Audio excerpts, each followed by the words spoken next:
pH र pOH हेर यो अब जस्तै तिमीहरु भन्छौ नि दाइ हामीलाई किन केमिस्ट्री पढ्नु पर्यो किन भन्छौ नि सी मा त हाम्रो एमबीबीएस मा हुँदैन होला भन्ने सोच्छौ नि एमबीबीएस मा जुन जति पनि इमर्जेन्सी केस आउँछ नि जति पनि इमर्जेन्सी केस तिम्रो हस्पिटलमा आउँछ तिनीहरुको हामीले के गर्नुपर्छ त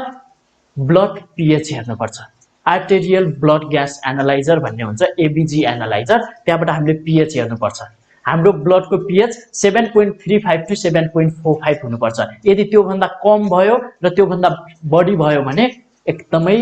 नराम्रो असर पर्छ हाम्रो शरीरलाई त्यसैले यो कुराहरु पनि तिमीहरुले थाहा पाउनु पर्छ के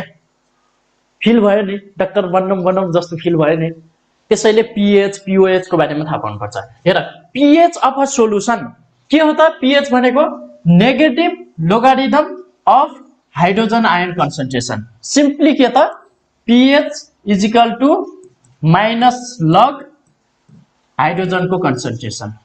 के को कन्सन्ट्रेसन हाइड्रोजन को कन्सन्ट्रेसन अब pOH भनेको के त negative logarithm of hydroxide ion को concentration so pOH is equal to minus log hydroxide को कन्सन्ट्रेसन pH 7 छ भने त्यसलाई हामी न्यूट्रल भन्छौं किन pH 7 भन्नेलाई हामीले न्यूट्रल भन्छौं त किनभने प्योर वाटर के हुन्छ प्योर वाटर न्यूट्रल हुन्छ प्योर वाटर के हुन्छ